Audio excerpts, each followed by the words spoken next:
Nous sommes contents, nous sommes très heureux de pouvoir encore revenir à l'église ici à Logne. Donc pour ceux qui ne nous connaissent pas, je suis Rado, Yubi, mon épouse, on vient en famille, et Noah là-bas à la batterie, notre fils. Et donc on vient à peu près tous les 2 mois à peu près pour faire la louange, et nous avons reçu cet appel du Seigneur dans ce ministère, et on aime l'église avec un grand E, et on est très content de pouvoir louer, adorer le Seigneur avec vous aujourd'hui. Et pour commencer, on va lire ensemble, on va lire le psaume 133 justement, psaume 133, qui dit: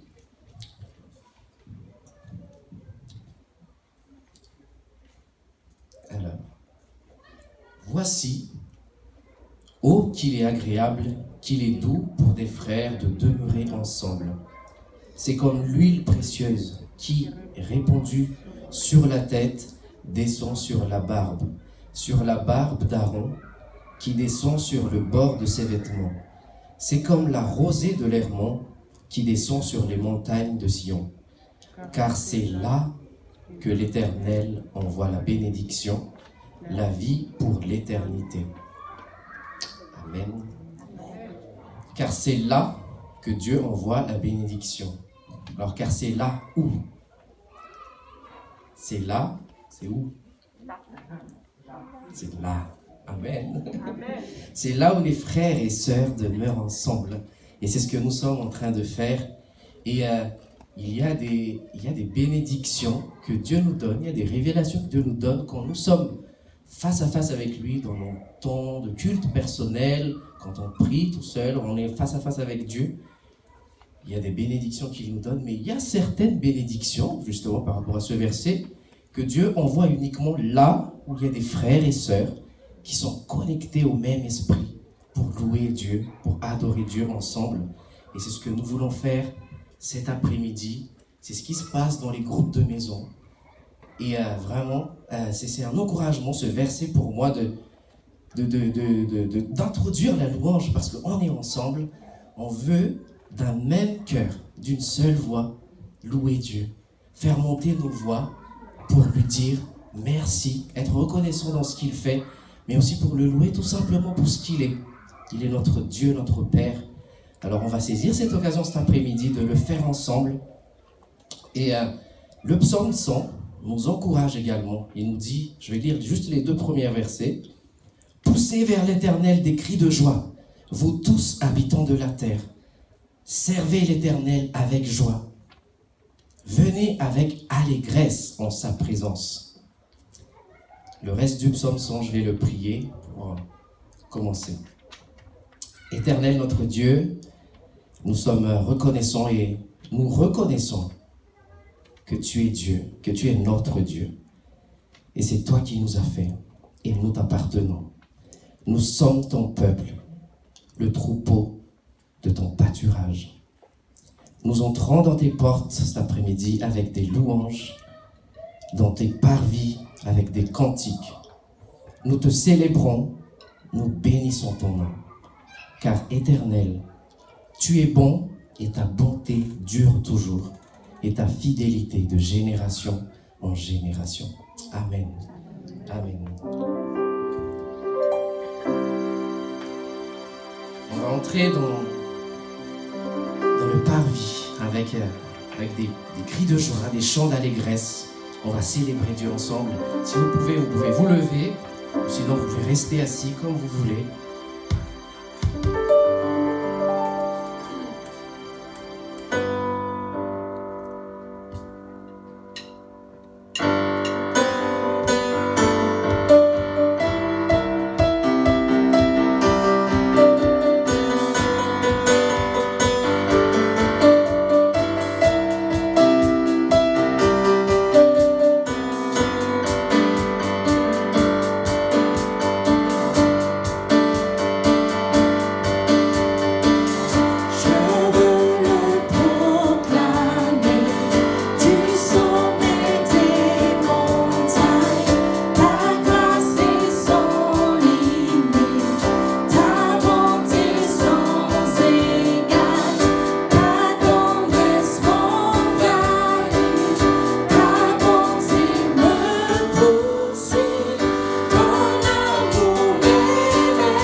Tu es bon, tu es bon. Quand le soleil brille, mon cœur te redit. Tu es bon, tu es bon. Un cri sur mes lèvres, ma vie te célèbre. Tu es bon, tu es bon. Quand le soleil brille, mon cœur te redit. Tu es bon, tu es bon. Et je chante car tu es bon, et je danse car tu es bon, et je crie de joie. Tu es bon pour moi. Et je chante car tu es bon, et je danse car tu es bon, et je crie de joie. Tu es bon pour moi.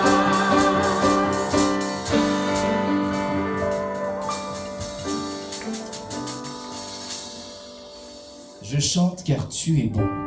Je ne chante pas parce que je vais bien. Je ne chante pas parce que tout va bien. Je chante parce que tu es bon dans ma vie. Je veux célébrer ton nom. Et je veux me réjouir dans ton nom, Seigneur.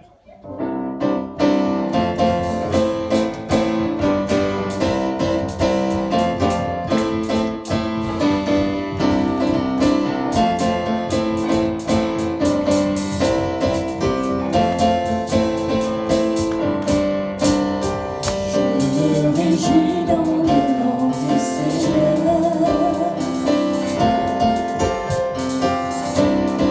Je me confie dans le nom du Seigneur.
est saint, il est 3 fois saint.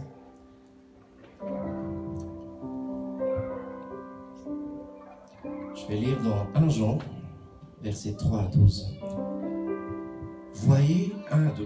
Voyez quel amour le Père nous a témoigné, pour que nous soyons appelés enfants de Dieu, et nous le sommes. Si le monde ne nous connaît pas, c'est qu'il ne l'a pas connu. Bien-aimés, nous sommes maintenant enfants de Dieu, et ce que nous serons n'a pas encore été manifesté. Mais nous savons que lorsque cela sera manifesté, nous serons semblables à lui, parce que nous le verrons tel qu'il est. Et dans Jean 1, verset 12, mais à tous ceux qui l'ont reçu, donc la parole, la lumière, Jésus, à ceux qui croient en son nom, elle a donné le pouvoir de devenir enfants de Dieu. Amen. Et ces versets nous rappellent que voilà, nous sommes enfants de Dieu, mais on ne naît pas enfant de Dieu. On devient enfant de Dieu. Et parfois on oublie, en tout cas moi, il m'arrive très souvent de ne pas avoir conscience de ce que j'ai reçu, de ce que le Seigneur m'a donné en tant qu'enfant de Dieu. Il est mon Père, il est notre Père. Il y a des choses qu'il prévoit pour nous. On n'a pas à demander. Noah ne va pas me demander, papa, s'il te plaît, est-ce que je peux manger? Parce que maman prépare, papa prépare. Et quand on est enfant de Dieu, eh ben, Dieu prend soin de nous. Mais ça ne veut pas dire que c'est toujours facile. Parfois c'est difficile. Et nous sommes aussi fragiles. Mais même quand c'est difficile, on doit apprendre en tant qu'enfant de Dieu justement d'être reconnaissant toujours envers notre Père, lui dire merci, lui faire monter quand même notre louange. Et il agrée, mais vraiment, il agrée. Quand on a cette attitude, j'aimerais à travers les chants qui vont suivre, qu'on se rappelle de cette identité que nous avons en tant qu'enfants de Dieu. En toi, je sais qui je suis.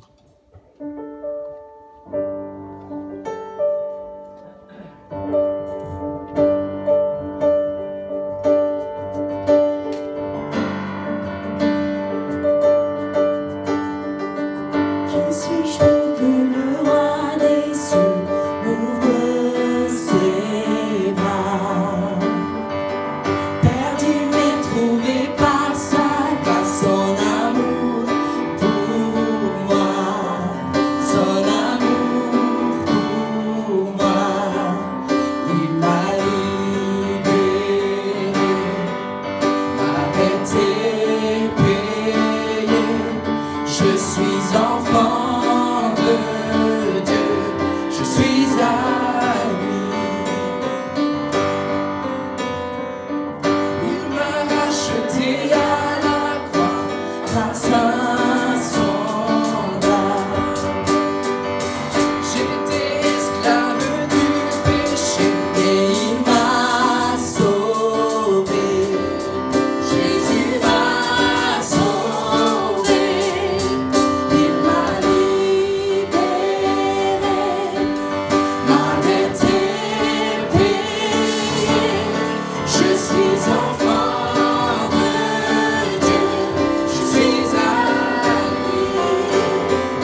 sa maison, j'ai trouvé ma place.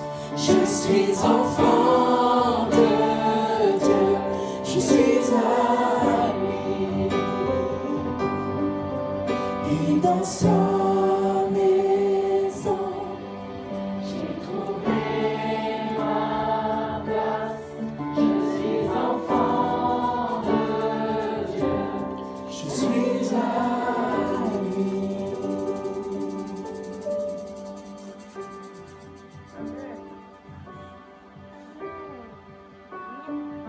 Je vais vous partager un petit encouragement. Vous pouvez vous asseoir si que j'ai eu à la rentrée des écoles, à la rentrée des enfants.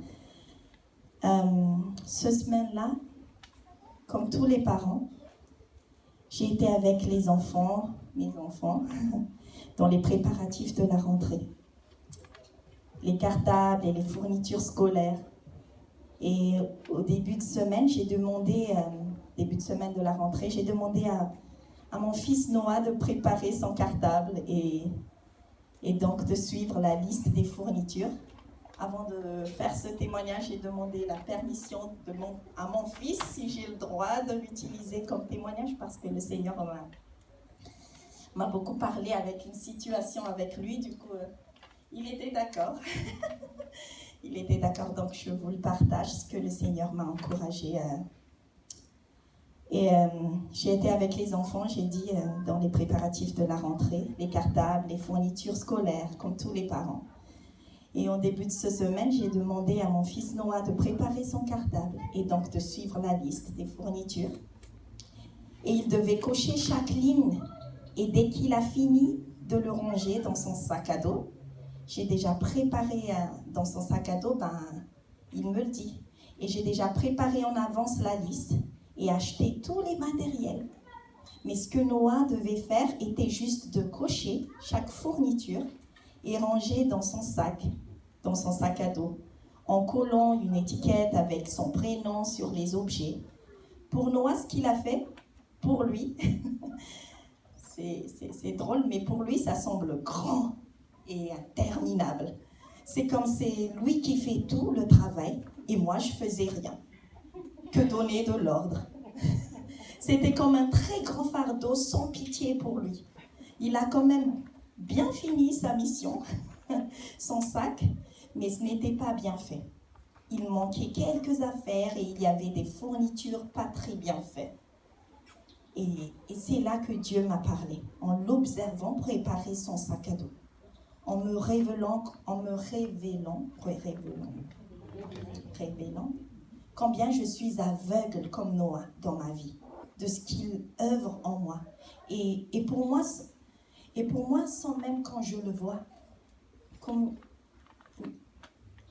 et dans la liste de matériel de classe, il y avait des fournitures que j'avais du mal à trouver dans les magasins. Et j'étais obligée d'aller voir plusieurs magasins pendant plusieurs jours, mais je n'ai pas lâché jusqu'à ce que je les ai tous trouvés. Noah n'a pas vu ça. Il y avait des moments où je ne voulais pas sortir de la maison et c'était un sacrifice, mais je l'ai fait quand même pour lui. Noah n'a pas vu ça. Je prenais beaucoup de temps pour plastifier ses livres, ses cahiers, mais Noah n'a pas vu ça. Ce que Noah voit, c'est uniquement ses tâches et ses difficultés à lui. Par exemple, il a taillé 30 crayons de couleur et il a mal aux doigts. Il voyait que je l'observais beaucoup sans l'aider, car je m'occupais d'autres choses à faire. Il voyait que tout semble tomber sur lui seul et personne n'a pitié de lui et il ne voyait que sa peine à lui. Son présent semble très difficile. Suivre la liste semblait interminable et je l'encourage de nombreuses fois en disant qu'il a la capacité de le faire, mais c'était la volonté qui lui manquait. Que ce n'est pas impossible à faire et qu'il est capable même s'il pense impossible. Je lui faisais des petits bisous, des câlins pour l'encourager, tout ce que les mamans font. Alors Dieu m'a révélé à ce moment-là que c'est comme ça que Dieu il agit avec moi. Et comment je me comporte avec lui. Des fois, juste une femme juste égoïste, que je pense qu'à moi. Ce que Noah ne sait pas, c'est que j'ai été la première à suivre la liste. Et je serai encore la dernière à la vérifier. Même si à ses yeux, Noah pense que c'est lui qui a fait tout et que je le laisse seul, la responsabilité de son sac, mes yeux d'amour en tant que maman sont toujours fixés sur lui.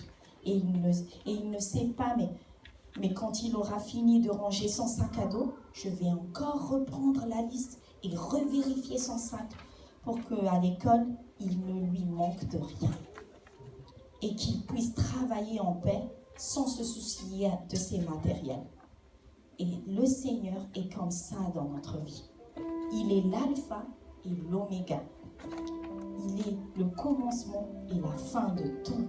Il y a une pensée qui me réconforte régulièrement et je prie qu'elle vous réconforte et encourage profondément aussi en ce jour. C'est cette pensée que Jésus intercède pour nous. Il intercède pour moi et pour toi. Et c'est la Bible qui l'affirme dans Romains 8, 34. Jésus-Christ est mort. Bien plus, il est ressuscité et il est à la droite de Dieu. Et il intercède pour nous. Et cela me réconforte car je peux être sûre que je ne suis jamais seule. Et il y a quelqu'un qui veille sur moi, qui ne me quitte pas des yeux et qui agit dans l'invisible chaque fois quand j'en ai besoin. Pour me protéger, pour qu'une bénédiction divine soit activée pour moi, pour que je sois encouragée. Il le fait aussi pour toi. Jésus veille sur toi. Jésus intercède pour toi. Le Fils de Dieu t'aime et prie avec ferveur pour toi aussi. Et c'est ça mon encouragement, c'est que il y a l'armée céleste de Dieu qui est autour de toi et l'ange de l'Éternel campe autour de toi. C'est sa parole qui dit. Alors même quand on ne le voit pas, il est là. Il nous observe. Et il sait bien que des fois c'est difficile, mais le Seigneur est là. Il nous observe.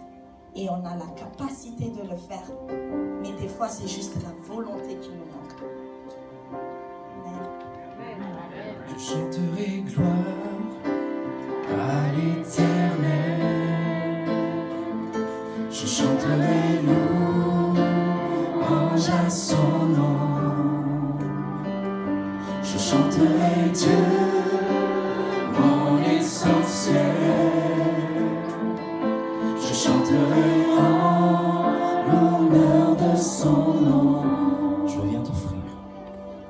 Je viens t'offrir, Seigneur, ce que j'ai de meilleur. Je viens t'offrir ma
c'est difficile. Je chanterai gloire à l'Éternel. Je chanterai louange à son nom. Je chanterai Dieu, mon essentiel. Je chanterai l'honneur de son nom. Toute ma vie, je redirai que tu as donné ta vie. Toute ma vie, je redirai que tu as payé le prix. Toute ma vie, je redirai que je ne vis que pour lui. Je chanterai gloire à l'Éternel. Je chanterai louange à son nom. Je chanterai Dieu, mon essentiel. Je chanterai en l'honneur de son nom. Je chanterai gloire à l'Éternel. Je chanterai louange à son nom. Je chanterai Dieu, mon essentiel. Je chanterai en l'honneur de son nom.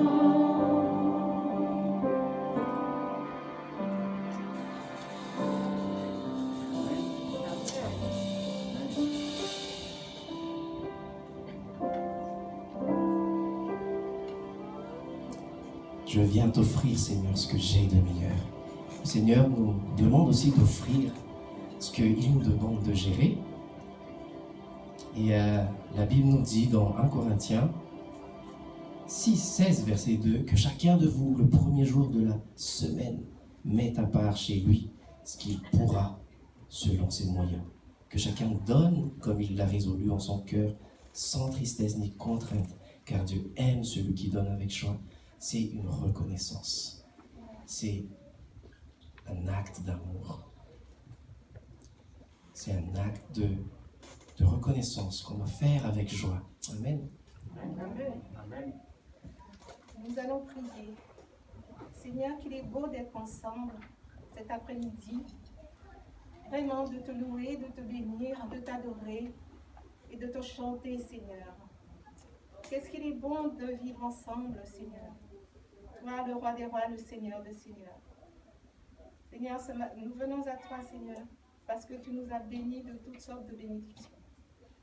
Seigneur, je veux remettre ces offrandes entre tes mains qui vont être données, Seigneur, pour que ces offrandes fructifient et qu'ils puissent vraiment servir à ta maison, Seigneur, à donner, Seigneur, ceux qui en ont besoin.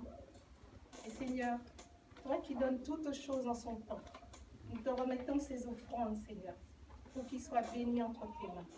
Au nom de Jésus. Amen. Amen.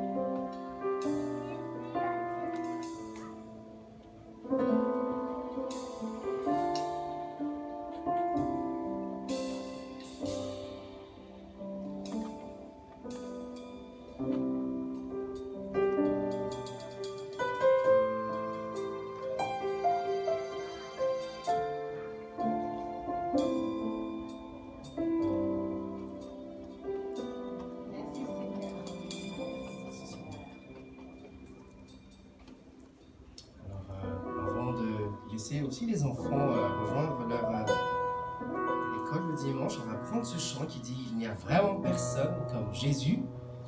Alors, les adultes qui sont présents dans la salle savent qu'il n'y a vraiment personne comme lui. Il est incomparable. C'est pas juste un chant, c'est une vérité. Amen.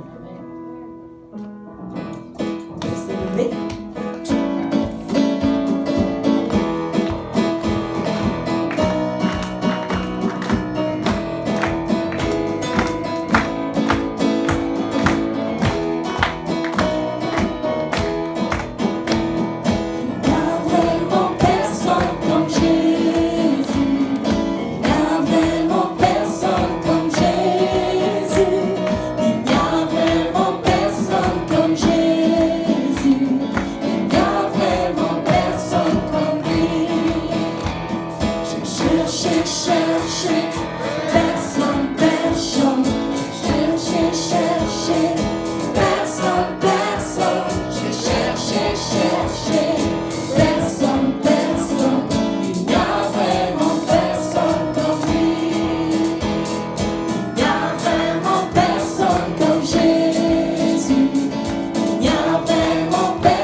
Donc aujourd'hui, nous allons voir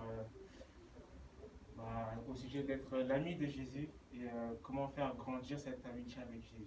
Voilà, donc ça c'est les ados.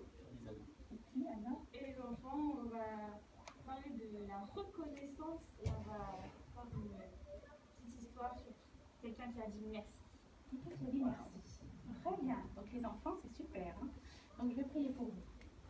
Seigneur, nous te remercions pour les enfants qui sont là aujourd'hui. Nous te prions pour chacun d'eux, pour leur cœur, que Seigneur, tu les touches et tu leur fasses du bien aujourd'hui. Au travers des moniteurs, nous pensons à Laure, à Georgie, que Seigneur, tu les assistes, que tu les bénisses et merci pour ce service qu'ils font. Et nous te prions que ce soit un bon moment d'école du dimanche et de club aujourd'hui. Et nous te remercions pour tout. Amen. Amen. Donc j'invite les enfants à aller avec merci.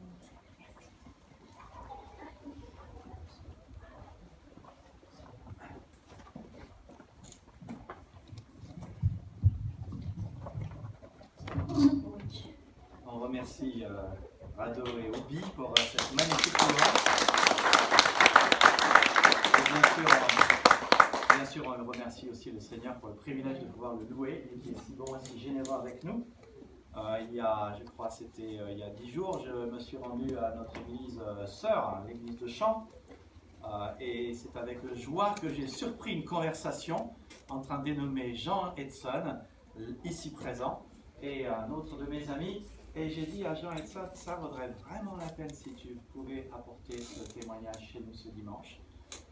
Et donc le voici, je vais lui laisser la parole, juste que vous sachiez, le témoignage n'est pas un témoignage sur anti-vax ou pro-vax. Nous sommes une église qui est centrée sur l'évangile, qui aime l'évangile. Je n'ai pas honte de l'évangile, n'est-ce pas, hein? C'est la puissance de Dieu pour le salut de quiconque croit. Et nous voulons que notre église soit ouverte à tous ceux qui sont pro-vax et tous ceux qui sont anti-vax. Et je suis sûr que vous vous retrouvez là-dedans. Et il n'y a pas de souci. Et on ne veut pas non plus que ce soit des choses qui nous divisent parce qu'on a tellement plus en Jésus-Christ. Et franchement, les positions anti-vax et pro-vax, je respecte votre opinion, comme je suppose que vous respectez la mienne. Mais ce qu'on veut surtout, c'est qu'on reste unis en Jésus, quels que soient tous les trucs qu'on entend à l'extérieur. Donc, il avait une position, il est passé à l'autre, mais ce n'est pas de ça dont il témoigne aujourd'hui. Mais je le laisse parler. Peut-être tu peux te mettre au micro ici.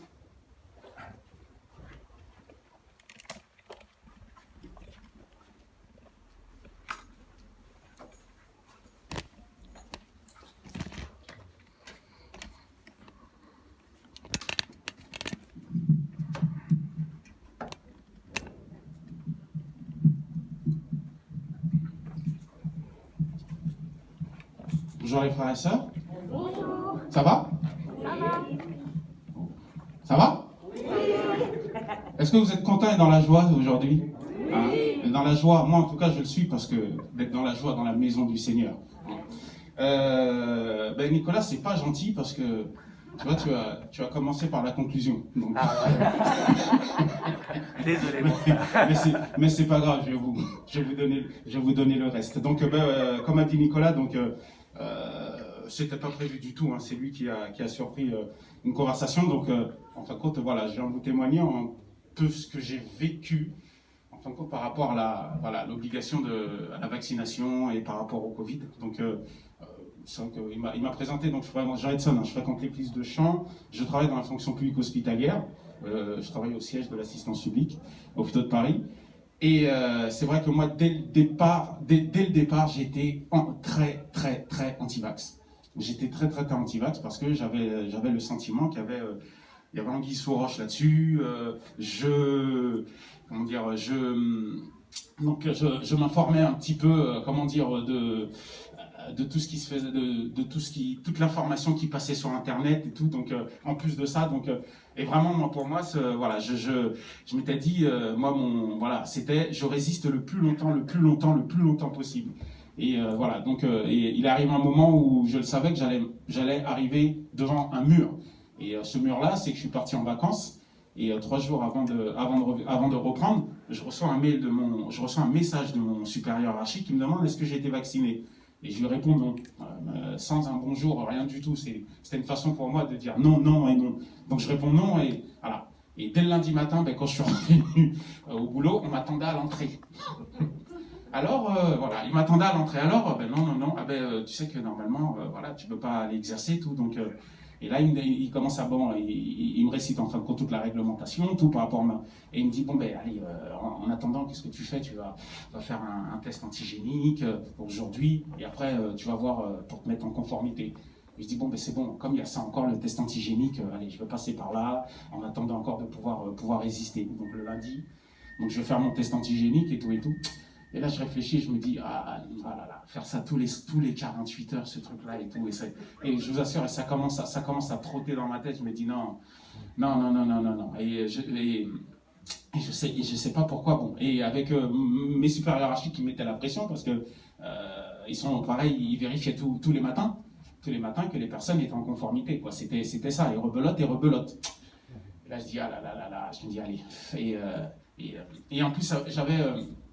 par rapport à ça, une discussion avec mon épouse, Naomi, parce qu'elle sentait aussi également que j'étais très inquiet par rapport à ça.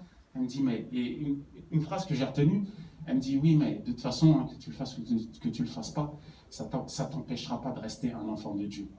Et ça m'a, je vous assure, ça m'a tapé dans la tête. Et je me suis décidé, j'ai dit, ouais, allez, on va se mettre en conformité.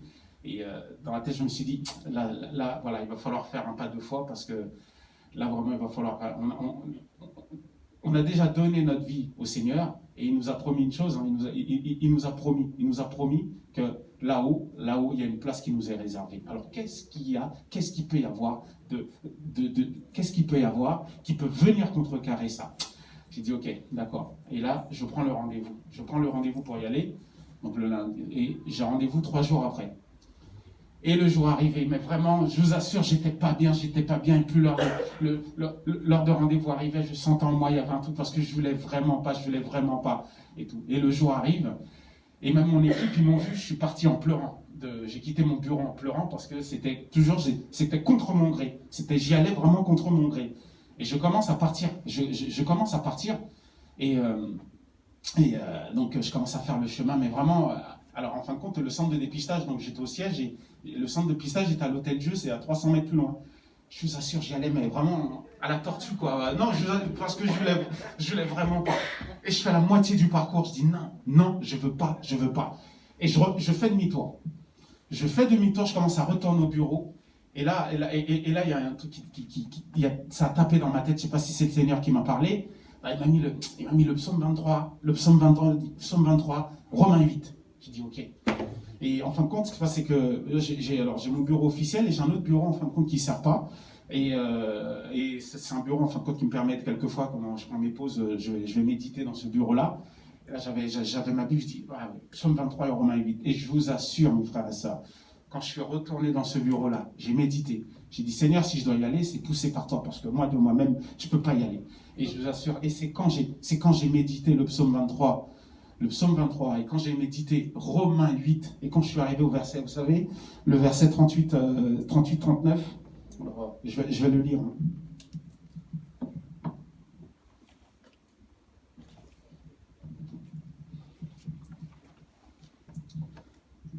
Donc Romains 8, verset 38-39. Oui, j'ai la certitude que rien ne peut nous séparer de son amour, ni la mort, ni la vie, ni les anges, ni d'autres autorités ou puissances célestes, ni le présent, ni l'avenir, ni les forces d'en haut, ni celles d'en bas, ni aucune autre chose créée. Rien ne pourra jamais nous séparer de l'amour que Dieu nous a manifesté en Jésus-Christ notre Seigneur. Et je vous assure que quand j'ai lu ça, il y a eu un espèce de truc qui m'a poussé, qui m'a dit, maintenant tu peux y aller, tu n'as aucune inquiétude à avoir. Amen. Je vous assure.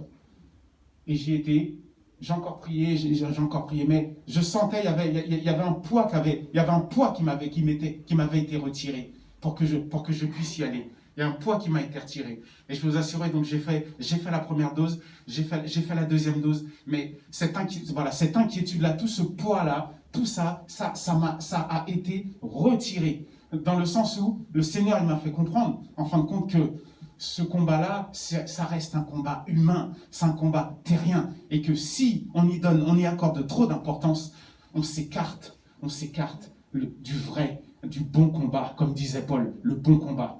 Et le bon combat, c'est notre salut. Ça, c'était rien. Le Seigneur, la puissance, elle est bien au-dessus de ces choses-là. Donc, il ne faut pas accorder autant, en tout cas, personnellement, de mon expérience, parce que le message que Dieu peut vous passer, il peut être tout autre par rapport à ce vaccin. Moi, vraiment, je vous fais un message personnel et je veux influencer personne, parce que notre relation, elle est unique avec le Seigneur. Mais voilà, donc moi, pour ma part, je sais que rien ne peut me séparer de son amour, à partir du moment où je fais tout pour rester dans ses voies. Voilà ce que je voulais vous partager aujourd'hui. Soyez bénis. Amen.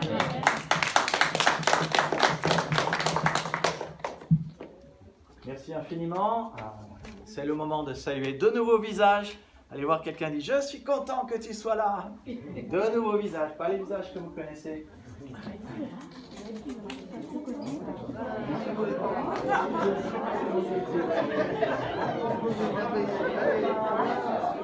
Je suis content.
Comment? Oui, ça fait du bien. Je vous invite à prier. Seigneur notre Dieu, tu es tout-puissant et tu nous aimes si fort. Merci pour le fait que quand nous traversons des moments difficiles, tu es là pour nous et tu nous parles par ton esprit, tu nous rappelles ta parole et tu nous réconfortes et tu consoles nos cœurs et tu nous donnes du courage. Seigneur Jésus-Christ, merci parce que nous sommes tes frères, tes co-héritiers. Tu pries, tu intercèdes pour nous et tu es même mort pour nous. Et aujourd'hui, tu es vivant et rien ne peut jamais nous séparer de ton amour. Merci Seigneur Jésus-Christ parce que ta parole est parfaite et elle restaure l'âme. Et dans ces temps, Seigneur, que nous avons traversés depuis 18 mois dans la France, nous en avons tant besoin. Et nous prions que, Seigneur, ce temps où nous t'écoutons maintenant soit aussi un véritable temps d'adoration où nous recevons ta parole, nous répondons à ta parole et où nous te laissons être notre Seigneur et notre Maître. Dispose nos cœurs, Seigneur, et parle-nous. Amen. Amen. Si vous prenez avec moi les notes du message dans votre bulletin, je veux toujours vous inviter à faire cela. Aujourd'hui, j'aimerais vous parler du secret du bonheur. Le secret du bonheur. Est-ce que parfois vous vous posez cette question? Comment être heureux? Ou comment être plus heureux? Alors parfois, on n'a pas le sentiment forcément d'être malheureux, mais on aimerait bien être plus heureux. Si on pouvait avoir plus de bonheur, plus de joie, plus de réconfort, pourquoi pas? Parfois on est frustré, parfois les gens nous font mal, mais en tout cas, si jamais on pouvait connaître juste les clés du bonheur, pourquoi pas? Et c'est pour ça que j'aimerais vous inviter à étudier ensemble dans les prochaines semaines, les 12 prochaines semaines, le livre de Philippiens. Alors, Philippiens, c'est le livre officiellement de la joie. On parle de joie, le mot joyeux, se réjouir, et aussi le mot content et bonheur s'y trouve plus de 70 fois. C'est le livre à la fois de la joie et du bonheur par excellence. C'est un livre qui a été écrit dans les années 62 après Jésus-Christ par un dénommé Paul, que vous connaissez, alors qu'il était en prison à Rome, et il avait certainement bien des raisons de se plaindre et de s'apitoyer sur lui-même. Il aurait pu avoir le moral à zéro, et on aurait bien compris. Mais non, ce n'est pas son cas, ce qui montre que justement, il a ce secret du bonheur, le secret de la joie. Alors, si vous écoutez les secrets de la joie et du bonheur qu'il va nous donner dans Philippiens, dans les 12 prochains dimanches, vous trouverez dans ce livre le secret du bonheur et de la joie pour vous aussi. Et si vous êtes comme moi, vous ne maîtrisez pas encore tout, vous n'êtes pas parfait, vous n'avez pas encore tout compris et vous pouvez certainement vous inspirer de la parole que le Seigneur nous donne pour notre vie. Et en tant que pasteur qui vous aime, j'espère aussi que ce sera pour vous de passer à la phase suivante de plus de joie et plus de bonheur dans votre vie et que ça sera notre lot à chacun de nous. Alors, voici une question pour vous aider. Je ne vous la pose pas, vous n'avez pas besoin de répondre ouvertement, mais vous pouvez répondre au fond de votre cœur. Si tu voulais être heureux et joyeux, si tu voulais plus de joie et plus de bonheur dans ta vie, par quoi commencerais-tu? Bonne question. Plus d'argent, plus de temps, plus d'amitié, plus de relations sexuelles, je ne sais pas. Par quoi et par où commencerais-tu? Eh bien, dans notre texte, Philippiens chapitre 1, versets 1 à 11, vous serez peut-être surpris que Paul commence par les relations. Il est impossible que tu sois heureux, content ou joyeux si ta vie relationnelle ne va pas bien. Je pense que tu serais d'accord avec ça. Tu peux rencontrer plein de gens différents, tu peux connaître des célébrités. Tiens, j'étais invité à Yom Kippour jeudi soir.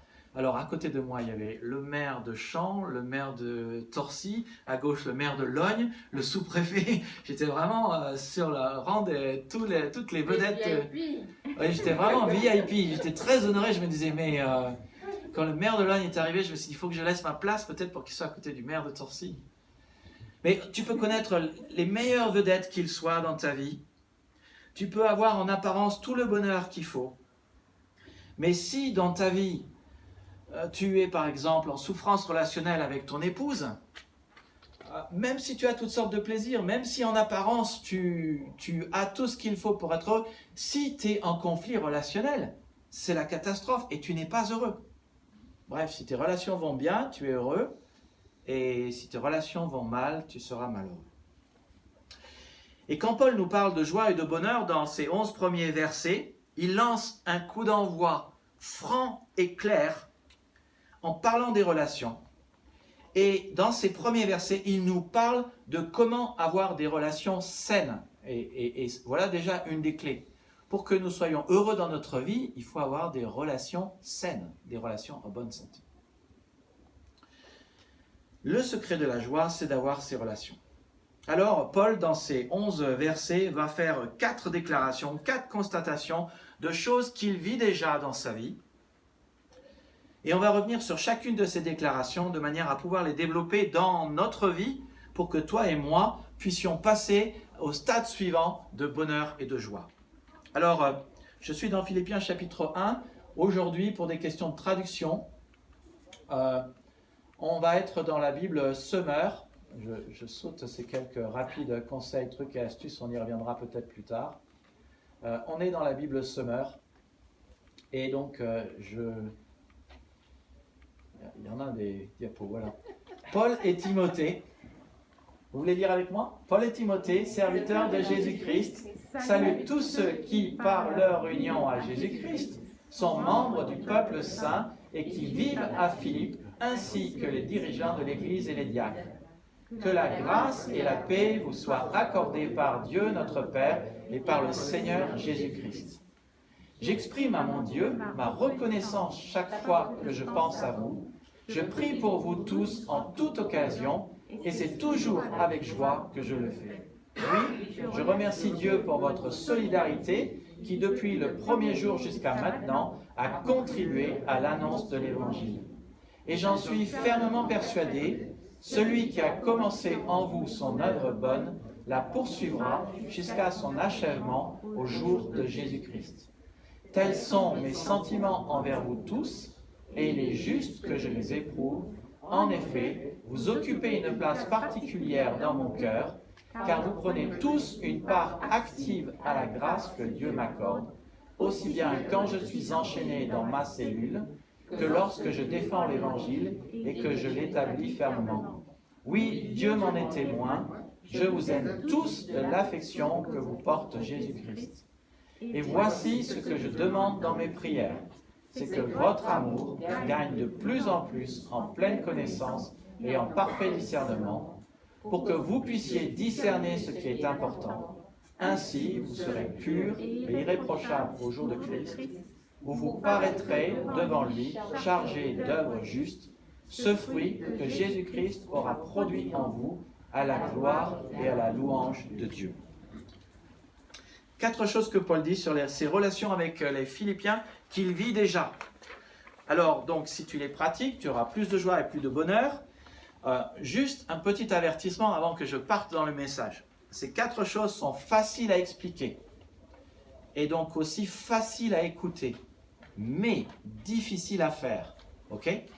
Tu vois le truc? Ça veut dire que quand je vais te parler, tu vas me dire « Oh oui, oui, oui, ça je sais déjà. » Et moi aussi. Mais la question, est-ce que tu les fais? Toi et moi avons tendance à les connaître, mais à ne pas les faire. Donc, ça va être pas simplement des choses qu'on va apprendre avec la tête, mais qu'il va falloir aussi apprendre avec le cœur, les mains et les pieds à faire, et particulièrement dans les groupes de maison et dans l'église, et avec les autres. Mais tu en seras le bénéficiaire, le premier bénéficiaire. Voici la première chose que Paul dit dans ces 11 versets. C'est que d'abord, il est nécessaire simplement d'être reconnaissant pour les gens qui sont dans ma vie. Je dois être reconnaissant pour les gens qui sont dans ma vie. Toutes les études faites par les psychologues montrent un lien direct entre la gratitude et le bonheur. Ça a été prouvé, plus tu es reconnaissant, plus tu es heureux. Je me souviens d'avoir lu un livre de psy qui est sur mon étagère dans mon bureau à la maison, d'un psy non chrétien qui disait que la première chose à faire quand on reçoit son salaire, il était non chrétien, c'est de donner 10% à une bonne œuvre. Incroyable, hein? Je me disais, comment il sait ça, lui? Il disait que si vous faites cela, vous la donnez à une bonne œuvre, et une ONG, une bonne œuvre, c'est bon pour le moral. Manifester de la gratitude gratuite et de donner simplement par reconnaissance. Et donc, plus tu es reconnaissant, plus tu as le moral et plus tu es heureux. D'où la puissance de la louange. Quand on a nos yeux fixés sur ce que le Seigneur fait et qu'on y répond, ça fait qu'on est heureux. Et l'inverse aussi, plus tu es mécontent et plus tu es malheureux. Donc, notez ce que Paul dit.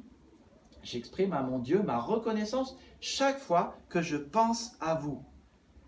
Et Paul dit, je me souviens de vous, j'ai plein de bons souvenirs de vous, et à cause d'eux, je rends grâce à Dieu. Et ça, mes amis, cette vérité simple, c'est la source de toute bonne relation. Tout couple qui oublie pourquoi il s'est marié, pourquoi l'autre est fantastique, et tous les bons souvenirs qu'on a eus, des choses qu'on a faites, lorsqu'un couple n'est plus reconnaissant pour ses bons moments avec l'autre et pour l'autre, alors le mariage s'effondre. Mais l'inverse est vrai. C'est ça qui est génial. Quand on pense à tous ces moments, ces bonnes choses, ces bons trucs qu'on a vécus ensemble, et on s'en souvient, ça nous fait du bien et ça nous rend heureux. Et quand on dit à l'autre merci, ça nous rend heureux. Quand tu penses aux gens qui sont dans ta vie, question, à quoi tu penses? Est-ce que ta première pensée est une pensée de gratitude? Ou bien tu te dis, voilà ce qu'il me doit. Voilà ce qu'il m'a fait. Voilà ce qu'il m'a dit. Du genre, ce qu'il m'a fait n'est pas très juste. Ce qu'il m'a dit n'est pas très juste. Parce qu'il y a un problème dans nos vies, c'est plus nous connaissons les autres, plus nous considérons que c'est normal qu'ils soient là, et plus nous sommes critiques et moins nous sommes reconnaissants. Tu vois le truc?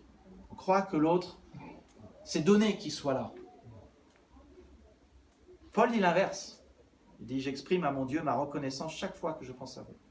Et si nous développons cette habitude, dès que nous pensions à nos amis, voisins, conjoints, enfants, si ta première pensée c'était la gratitude, cela révolutionnerait tes relations, ta vie et ton bonheur. Et donc c'est une habitude qu'il faut vraiment développer. Et je sais qu'elle ne vient pas naturellement. Quand le voisin, au seul moment où vous faites la sieste, sort la perceuse à 80 décibels, ce n'est pas facile d'avoir cette pensée. Naturellement, nous sommes mécontents, frustrés, râleurs, déçus. Mais nous pouvons apprendre la reconnaissance. Alors, j'étais chez François ce matin et on a lu la Bible et je lui ai dit, qu'est-ce que tu voudrais que je te lise? Elle a dit, pourquoi tu ne lirais pas Acte 16? C'est le texte à lire pour les groupes de maison cette semaine. Vous connaissez, c'est le moment où l'église de Philippe a été implantée. On est environ entre 50 et 52, c'est le deuxième voyage missionnaire de Paul. Et c'est Lydia, qui était une femme d'affaires, qui la première s'est convertie, a ouvert sa maison et a contraint Paul de rentrer dans sa maison, Paul et Silas. Puis plus tard, Paul a chassé un esprit de divination chez une jeune fille qui disait, il les suivait et l'agaçait en disant toujours « Ils sont les prophètes du Très-Haut, ils vous annoncent le chemin et la bonne nouvelle. » Et puis, Paul en a eu marre et il a chassé cet esprit de cette fille et ils ont été pris par le maître de cette fille qui ne pouvait plus faire d'argent avec cette fille et jetés en prison. Ils ont été battus, humiliés, fouettés. Ils avaient des blocs de bois aux pieds, ils ne pouvaient plus se lever sans doute. Mais, passage puissant, cette nuit-là, il y a eu un tremblement de terre et toutes les chaînes des prisonniers ont été déliées. Et je vous laisse découvrir la suite dans Acte 16. Merci d'éteindre vos portables, s'il vous plaît.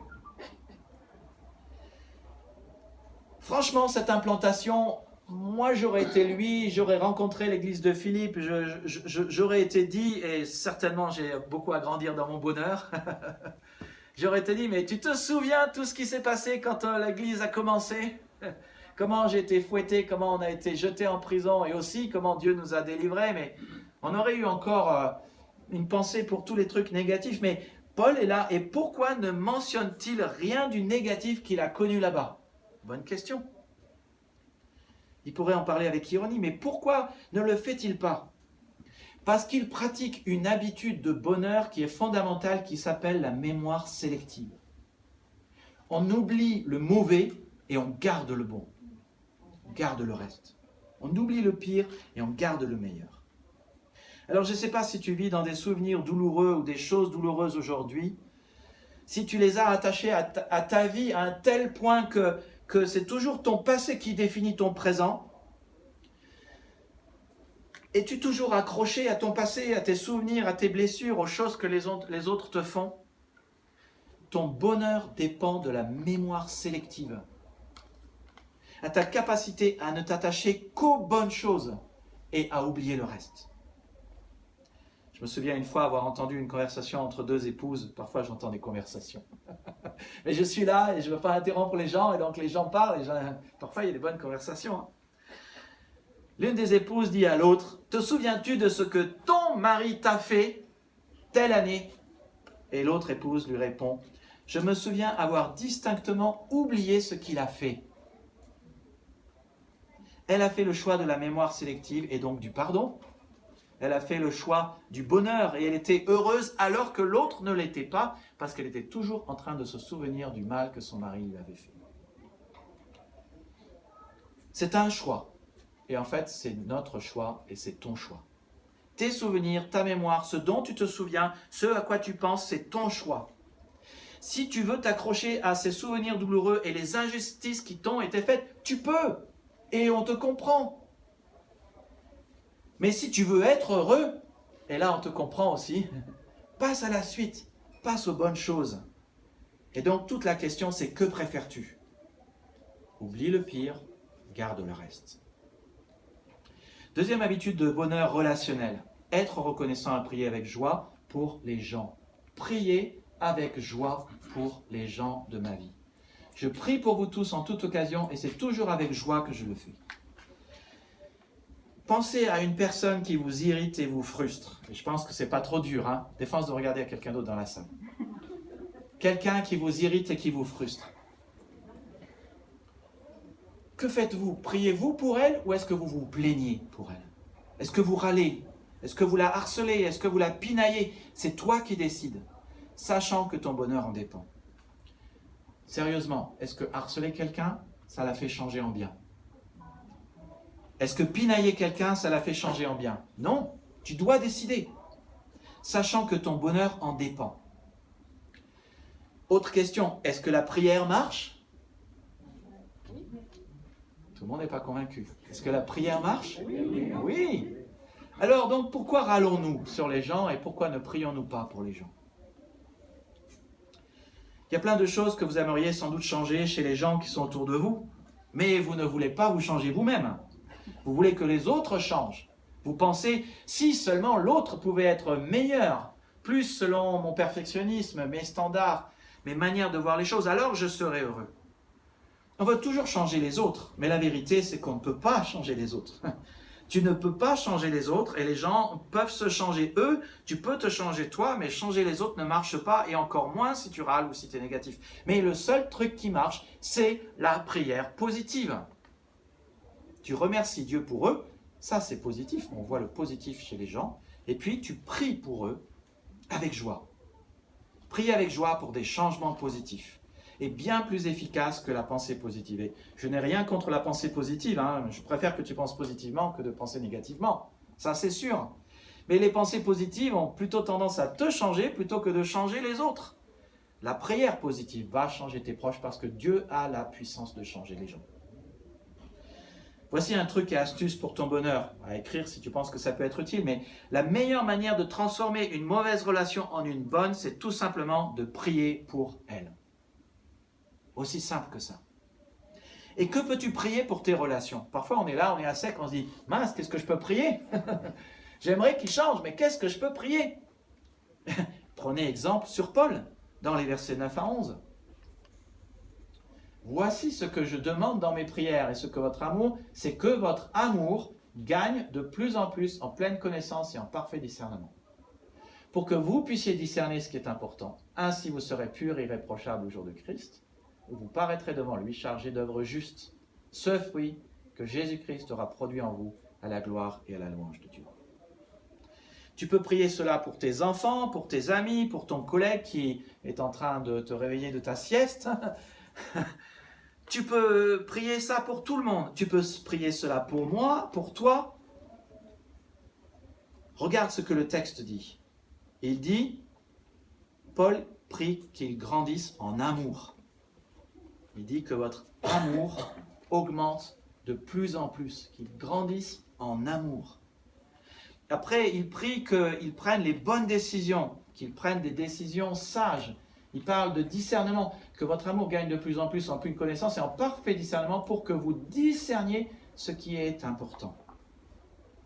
Et puis, il parle aussi de que l'autre ait une vie d'intégrité. Il parle de pureté et d'être irréprochable. Ainsi, vous serez purs et irréprochables. Prie cela pour les Philippiens.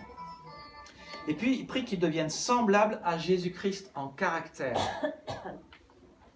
Toute la question de la sainteté, de grandir, d'être irréprochable au jour du Christ, de la perfection qui sera là et que nous aurons à ce moment-là. Et il parle d'avoir ce fruit de justice en nous. Et on le disait cette semaine, hier, dans les groupes de maison, à quoi est-ce qu'on peut mesurer notre maturité? Eh bien, tu prends Nicolas et tu mets Jésus-Christ et tu peux mesurer. Tu prends Rado et tu mets Jésus-Christ et tu peux mesurer. Voilà, ça nous rend humbles. On se dit, bon, il faut encore qu'on grandisse un peu, mais on peut prier cela pour les autres. Et après, peut se dire, on peut aussi prier cela pour nous. Parce qu'on sait qu'il n'y a pas que les autres qui ont besoin de grandir en amour. Nous aussi. Et on peut aussi grandir en décision sage et en irréprochabilité. Et nous aussi, on a besoin de grandir et d'avoir la stature parfaite de Jésus-Christ, que vous connaissez, qui est résumé dans ce verset dans Galates 5, 22. Le fruit de l'esprit, c'est l'amour, la joie, la paix, la patience. Donc tu peux prier durant cette semaine, ces 4 choses pour toi, pour ton épouse, pour tes enfants. Et on a une promesse qui est associée à cette prière. C'est que si nous prions selon la volonté de Dieu, nous serons déjà exaucés. C'est 1 Jean qui dit cela dans les derniers chapitres. Quand nous prions la volonté de Dieu, nous savons qu'il nous répondra tôt ou tard. 3e habitude de bonheur à faire, comme Paul le fait, c'est qu'il attendait des gens le meilleur. De s'attendre, de m'attendre à ce que le meilleur arrive à mes proches. On attend cela des gens et on attend que le meilleur leur arrive. Notez ce verset 6 qui est le verset sur le bulletin aujourd'hui, dans la version Summer. J'en suis fermement persuadé que celui qui a commencé en vous son œuvre bonne la poursuivra jusqu'à son achèvement au jour de Jésus-Christ. Et entourait vraiment le mot persuadé. Il est certain que Dieu fera son œuvre dans la vie de l'autre.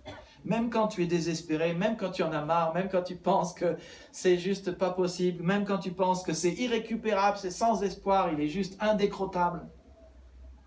Non, il y a de l'espoir, tu peux être persuadé. Non pas parce que les gens peuvent se changer, mais parce que Dieu peut les changer. Et ça, ce n'est pas une pensée positive. C'est la vision de Dieu pour leur vie. Et Paul se cale sur elle et cale les gens sur elle, ce qui a pour effet de tirer les gens vers le haut. Toute la notion de la vision de Dieu pour notre vie. Quand nous calons notre vie sur la vision de Dieu, ça nous fait du bien et ça nous tire vers le haut. 3 choses que tu peux faire pour faire ressortir le meilleur des gens et 3 choses où tu peux aussi attendre le meilleur dans la vie des gens. La première, c'est croire dans les gens. Il dit « je suis persuadé ». Il est convaincu, il a une pleine confiance. Et je sais que dans nos milieux, on parle souvent de la confiance à Dieu, mais parce que nous avons confiance en Dieu, nous pouvons aussi avoir confiance dans le changement que Dieu fait dans les gens et donc avoir confiance en Dieu. Parce que l'œuvre de Dieu est véritable et elle est efficace.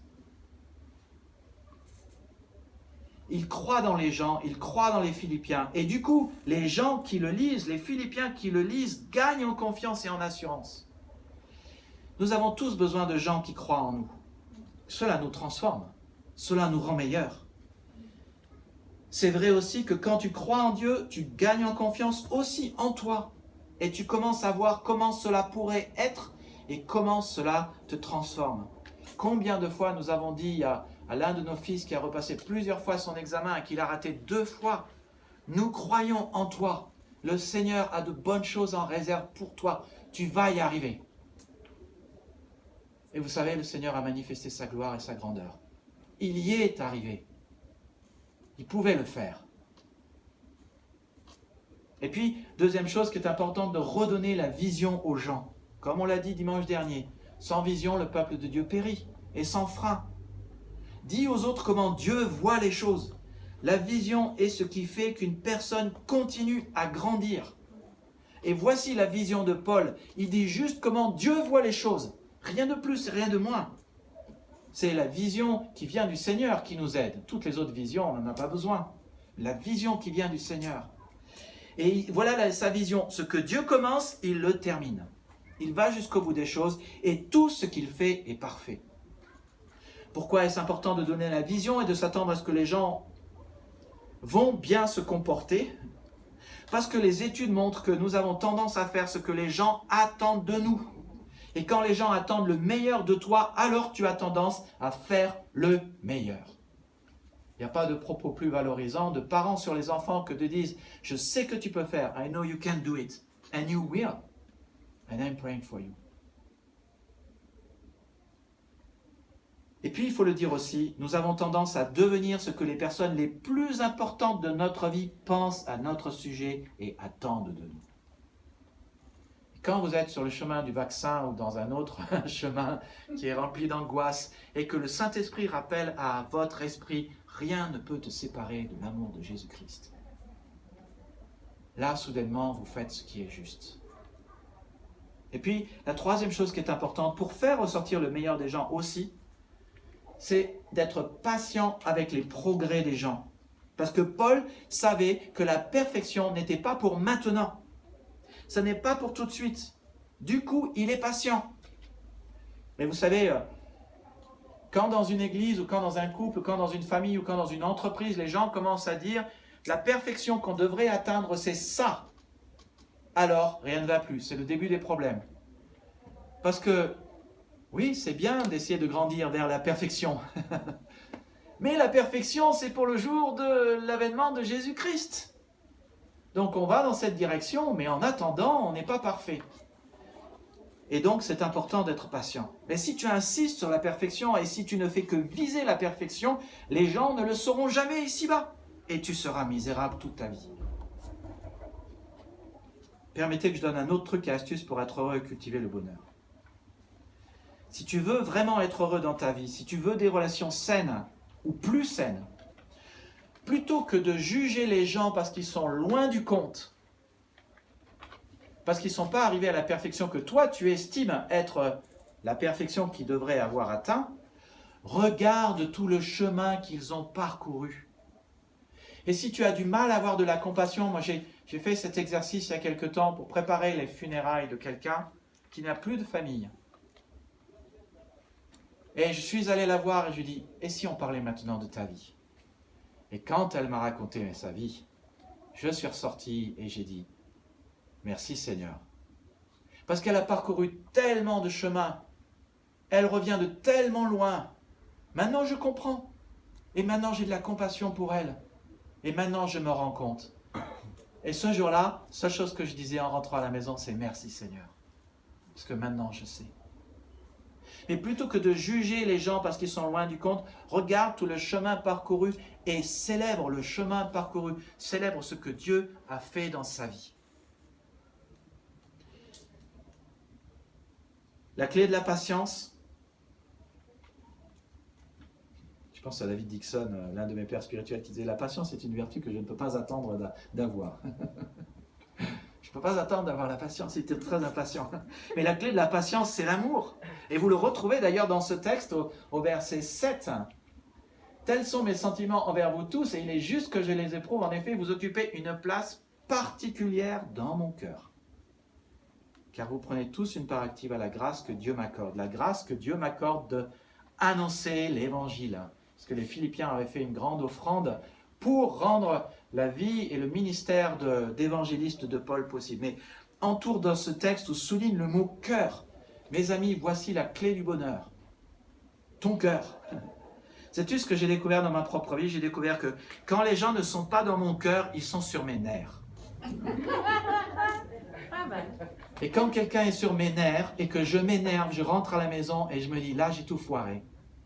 Et je me pose la question pendant 24 heures, 48 heures. Eric, il sait de quoi je parle. Pendant 24 heures, 48 heures, parfois je rumine toute une semaine dessus. Je dis, mais comment j'aurais pu mieux faire? Et en fait, il n'y aurait pas besoin de ruminer. Parce que le seul problème, c'est, Nicolas, tu le mets dans ton cœur. Pas dans ta tête, pas dans tes mains, pas dans tes yeux, pas dans ta bouche. Dans ton cœur. Beaucoup de problèmes que nous avons proviennent de ce que nous n'y mettons pas notre cœur. Du coup, les gens sont sur nos nerfs et nous réagissons avec notre tête. Mais nos relations ne fonctionnent pas avec la tête. Tu vois, c'est ça le truc. Comme Jésus l'a dit, tu aimeras ton Dieu de tout ton cœur et tu aimeras ton prochain comme toi-même. Mesdames, supposez que votre mari ou que vous soyez en couple ou pas en couple, mais que quelqu'un proche de vous vienne vous dire « Il y a un truc qui me fait tellement mal et il y a ce truc qui me fait peur » et vous lui répondez avec votre tête du genre « Mais rien n'est logique dans ce que tu es en train de me dire !» Vous savez, l'autre il va repartir en disant « Bon, il ne me comprend pas, hein, elle ne me comprend pas. Hein. » Et je pourrais retourner les choses dans l'autre sens. Nous les hommes, nous parlons souvent avec la tête. Souvent. Si quand quelqu'un vient à toi avec un problème de cœur, tu lui réponds simplement ce qui est juste de penser, je vais te dire un truc, vous n'êtes pas sur la même fréquence en fait. Et c'est parce que vous n'êtes pas sur la même fréquence que l'autre va repartir et va dire, bah, puisque c'est comme ça, je ne dirai plus rien. Quand les gens vous disent, mais tu ne me comprends pas, ce qu'ils vous disent vraiment, c'est tu ne m'écoutes pas et tu n'écoutes pas mes émotions. Quand ils disent, tu ne comprends pas ma douleur, ce qu'ils veulent vraiment dire, c'est que j'ai mal au cœur. J'aimerais tellement que tu écoutes mon cœur. C'est un problème d'empathie, de compassion et de cœur. Mais si tu veux en avoir, c'est simple. Pratique la patience, mets cette personne dans ton cœur, oublie tous tes raisonnements. Mets de côté tes raisonnements, ce que tu penses qu'il serait normal que la personne se comporte. Célèbre le chemin parcouru et aime-la simplement. Et dis-lui, oui, j'entends. Oui, j'entends. Parfois, il n'y a pas besoin de dire plus que ça. J'entends. Merci de la confiance que tu me témoignes. Ce qui nous conduit à la 4e habitude du bonheur relationnel. Aimer les autres comme Jésus le faisait. Exactement comme Paul le dit. Oui, Dieu m'en est témoin. Je vous aime tous de l'affection que vous porte Jésus-Christ. Être reconnaissant pour les gens de ma vie, prier pour eux avec joie, m'attendre au meilleur pour leur vie et aimer Jésus, aimer les gens comme Jésus les aime. Facile à enseigner, n'est-ce pas? Facile à écouter, n'est-ce pas? Mais difficile à faire. Pourquoi? Parce que nous ne sommes pas Jésus. Et Jésus était altruiste, mais nous sommes égocentriques. Nous regardons à nos besoins et nous croyons que le bonheur vient quand nous gardons tout pour nous et non quand nous donnons aux autres ce que nous avons et ce dont ils ont besoin. Mais Dieu, qui est le créateur de la vie et des humains, et qui sait comment le monde qu'il a créé fonctionne, nous dit que tout fonctionne sur la règle inverse. Vous serez heureux pourvu que vous le pratiquiez. Vous vous souvenez, Jean 13, l'une des valeurs fondements de notre Église, des 5 A, aider. Nous sommes heureux quand nous aidons les autres et nous mettons au service des autres. Nous sommes heureux quand nous sommes à genoux comme Jésus et que nous servons les gens. J'aime beaucoup ce verset 8 de Paul. Je vous aime tous de l'affection que vous porte Jésus-Christ. Je m'identifie totalement à Paul. Paul était le premier membre et le premier pasteur de cette église. Moi aussi, je le suis de cette église. Et Jean Edson, peut-être quand tu étais là, quand j'ai prié, j'ai aussi prié la même chose pour l'église. J'ai dit des choses semblables à l'église de Champs, dans ma prière fin août, que j'aime tellement l'église de Champs. J'aime tellement une nouvelle église. J'ai été celui à qui Dieu a parlé pour commencer cette nouvelle église. J'ai été celui qui a écrit la vision. J'ai été celui qui a écrit les statuts, la confession de foi, le règlement intérieur, même alors que le conseil de chant ne le savait pas encore. Par la foi. Avec Priscille, nous avons été les premiers donateurs à donner 300 € pour que la bonne nouvelle de Jésus-Christ soit proclamée, pour que les gens puissent être sauvés, restaurés et guéris dans leur vie. Avec Priscille et Colette, nous avons été les 3 premiers membres dans notre salon, il y a à peu près 7 ans. J'ai été celui qui vous a réunis, et surtout le Saint-Esprit et la grâce de Dieu vous a réunis autour de ce projet. J'ai eu le privilège d'amener plusieurs d'entre vous à Christ. Tout ceci afin que le glorieux message de l'Évangile soit proclamé et que les gens puissent être sauvés et restaurés. Alors oui, je suis tellement reconnaissant pour chacun de vous. Tellement reconnaissant parce que Dieu vous a parlé et vous a dit de rejoindre cette nouvelle œuvre, qui n'est pas une œuvre facile, c'est une œuvre par la foi. Mais elle rend le message du salut et de l'amour de Dieu disponible pour tous. Et quand je suis assis au premier rang avec tous les maires et le sous-préfet, je me dis que je ne suis pas là par hasard. Et la fois d'avant, où j'étais parmi nos amis israélites, qui ne sont pas très loin d'ici d'ailleurs, il m'avait dit, si vous voulez dire un mot, je veux bien que vous disiez un mot. Je dis, oui, je vais dire un mot, volontiers. Et je parle de l'Évangile. Oui, je prie avec joie pour vous. Et je vois le meilleur que Dieu peut faire au travers de vous. On était une fois à un séminaire exponentiel avec Priscille. Et je me souviens d'une chose qui nous avait appris. C'est plutôt que de voir toutes les choses que les gens ont ratées. Ça rejoint ce que j'ai dit tout à l'heure.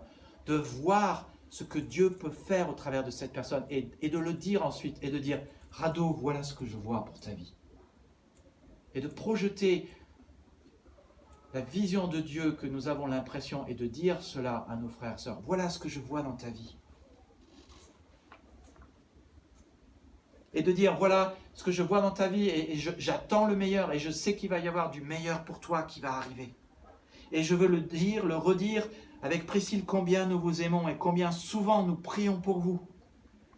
Et combien je l'ai dit à l'église et combien je l'ai redit au Seigneur cet été que j'étais prêt à vous aimer quel qu'en soit le prix. Même celui de ma vie. Parce qu'on a bien compris que les derniers temps se rapprochent dangereusement. Hein. Et on a bien compris que ça risque de ne pas être facile. On ne sait pas. Peut-être que tout va s'arrêter, que tout va redevenir à la normale, et peut-être que les choses vont sérieusement se compliquer. On ne sait pas. Mais croyez-moi, on va avancer et vous avez intérêt à répondre à cette question avant que les circonstances difficiles arrivent. Est-ce que vous vous relâcherez ou est-ce que vous ne vous relâcherez pas? Beaucoup connaissent Jean 3,16, hein, vous le connaissez par cœur, n'est-ce pas? C'est le verset le plus important, le plus connu, le plus prêché, le plus dit. Ton passé peut être pardonné, tu as une maison au ciel qui t'attend, une raison de vivre ici-bas. C'est la preuve de l'amour de Jésus-Christ, de Dieu pour toi. La preuve pour laquelle je pense que nous sommes tous tellement reconnaissants. Amen? Amen. Et beaucoup moins, vous le savez, connaissent 1 Jean 3,16. Nous avons connu l'amour en ce qu'il a donné sa vie pour nous. Nous aussi, nous devons donner notre vie pour les frères. Voilà un des autres piliers de notre Église, appartenir. La communion fraternelle, partager, se donner. Notre amour les uns pour les autres doit être tellement fort que nous devons être prêts à donner notre vie pour les frères. Nos problèmes relationnels viennent de ce que nous pensons sans cesse à nous-mêmes. Mais si nous vivions ce verset, si nous étions prêts à donner notre vie pour nos frères et sœurs, si nous chérissions les uns et les autres comme Paul chérissait les Philippiens de tout son cœur, oh alors mes amis, l'Église serait remplie du jour au lendemain parce que notre amour serait pur, ardent, saint. Et c'est ça ce qu'il faut dans chaque Église, toutes les Églises. Les gens autour de nous croient que s'ils se donnent, ils n'auront plus rien. Les gens croient si fort que le bonheur vient quand ils gardent tout pour eux. Mais Jésus dit que ce qu'on sacrifie pour lui n'est pas une perte. Au contraire, c'est un investissement. Il le prend, il le transforme. Celui qui voudra sauver sa vie la perdra, mais celui qui perdra sa vie à cause de moi et de la bonne nouvelle la sauvera. Si bien que lorsque tu chéris les autres, et que tu les places dans ton cœur, et que tu chéris comme Paul chérissait les Philippiens, comme Christ nous chérit dans son cœur aujourd'hui, en veillant sur nous et en nous aimant et en intercédant pour nous, tu ne perds rien du tout.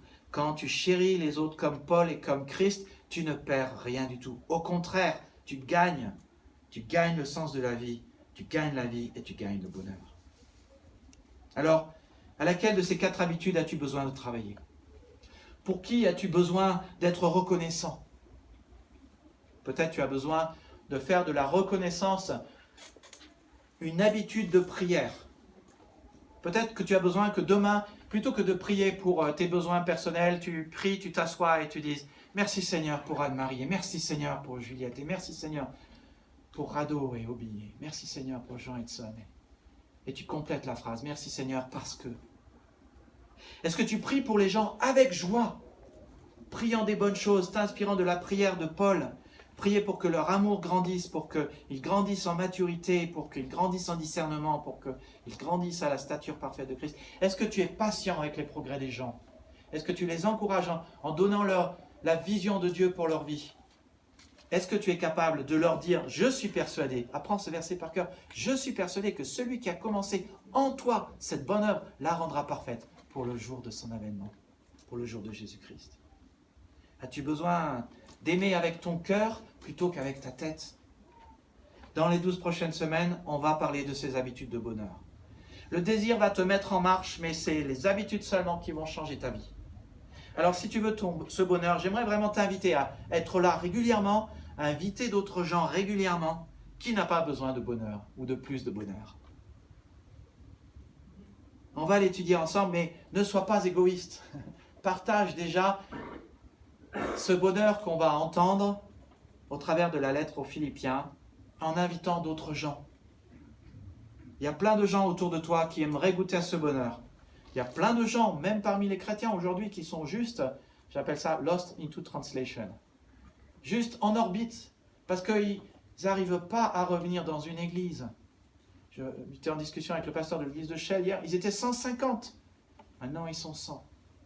Tant de gens ont besoin du Seigneur, tant de gens ont besoin de bonheur, et ça passe par en prendre l'habitude et s'asseoir au pied de celui qui peut nous apporter ce bonheur, Jésus-Christ notre Seigneur. Alors pourquoi tu ne dirais pas à Dieu dans ta prière aujourd'hui, Seigneur, je veux vraiment être heureux, je veux vraiment être plus heureux, je veux connaître ce bonheur et prendre ces habitudes de bonheur dans ma vie. Passer au stade suivant du bonheur. Parce qu'après ces 18-20 mois de confinement, de crise, de mauvaises nouvelles, on a juste besoin de plus de bonheur et de réconfort, de consolation. Je veux vous inviter à prier. Donne-nous, Seigneur, s'il te plaît, la capacité d'être reconnaissant envers les gens dans notre vie. Aide-nous à nous souvenir dans notre vie du meilleur et d'oublier le reste et d'avoir une mémoire sélective en choisissant le meilleur. Pour toutes nos relations, aide-nous à prier pour elles avec joie, pour les bonnes et les mauvaises relations. Aide-nous à bénir notre ennemi.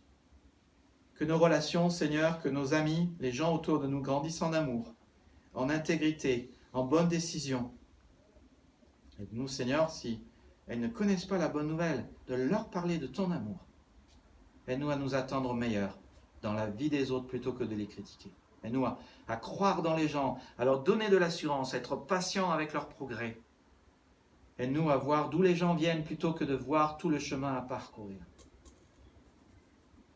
Aide-nous à aimer non avec la tête, mais avec le cœur. Et à aimer les gens comme ton Fils les a aimés. Et merci Seigneur, parce que quand nous aimons, quand nous y mettons notre vie, notre cœur, quand nous nous sacrifions, ce n'est pas une perte. Au contraire, c'est un investissement. Tu transformes cela en quelque chose de meilleur. On retrouve le sens de notre vie, on retrouve le bonheur, on retrouve la vie. Prions cela dans le nom de Jésus-Christ. Amen. Amen. Alors, toutes les annonces sont dans le bulletin. Je vous laisse les lire. Je veux toujours vous encourager à aller dans un petit groupe. Cela a un sens. Votre bonheur dépend de vos bonnes relations. Donc, c'est vraiment dans le groupe de maison que vous pouvez aimer les gens et les encourager. Juste pour dire, donc, il y a une rencontre féminine de partage informel sur le bien-être qu'on a passé au samedi 16 octobre, 16h à 18h ici. Tout le monde est bienvenu. Je vous invite à réserver d'avance ce temps dans votre agenda. Le samedi 23 octobre, il y a une après-midi jeu pour les enfants qui est prévu ici. Jouons et célébrons. On ne sait pas comment demain ça sera. Hein. Et puis, tous les samedis, contrairement à ce qui est écrit ici, tous les samedis à 11h30 jusqu'à 13h30, il y aura donc l'équipe annoncée qui va aller parler du Seigneur et parler de son amour. Et donc, la semaine prochaine, c'est les hommes ou c'est les femmes? C'est les hommes. On a décidé, donc, hier on était le 18 et 7, 25. Les hommes, c'est les samedis avec les jours impairs. Et les femmes, c'est comme ça qu'on a décidé de faire, pourquoi pas. Hein. Les samedis à des jours pairs. J'aimerais attirer, je voulais qu'on prenne ce temps aujourd'hui. On n'a pas eu le temps, mais on le fera la semaine prochaine. S'il vous plaît, priez pour l'équipe annoncée. Priez pour l'annonce de l'Évangile, que l'annonce de l'Évangile soit vraiment quelque chose qu'on fasse dans notre vie de tous les jours, dans nos relations de tous les jours. Priez pour des fruits, pour l'équipe d'évangélisation. Priez également, donc nous avons unanimement avec le conseil dit que ça serait bien d'essayer de trouver une salle le matin. Donc priez pour cela, qu'on puisse trouver une salle le matin, quelque part, pour nous réunir. Et puis, priez pour les finances. Je sais que les finances ont été un peu raplapla depuis les 3 derniers mois. Vous savez, quand les choses ne vont pas, ce qu'on fait, on prie et on s'attend au Seigneur. Rien d'autre. Que Dieu vous bénisse. Vous êtes tous invités à la collation. Chantons un dernier chant ensemble. Amen.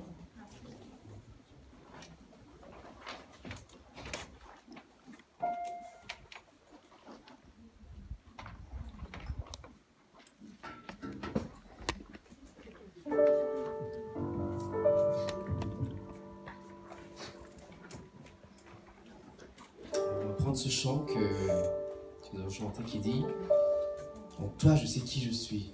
Peut-être que certains découvrent ce chant, peut-être que d'autres connaissent déjà bien.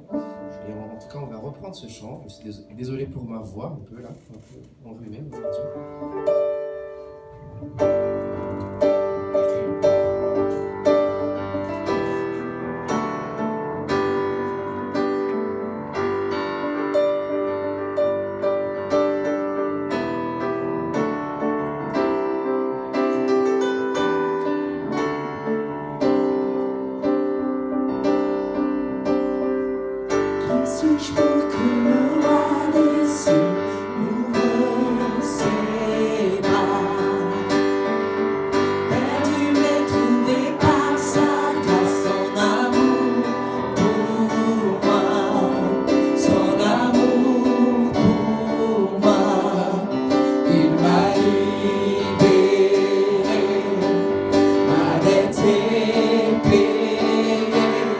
Je suis enfant de Dieu.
je suis à lui.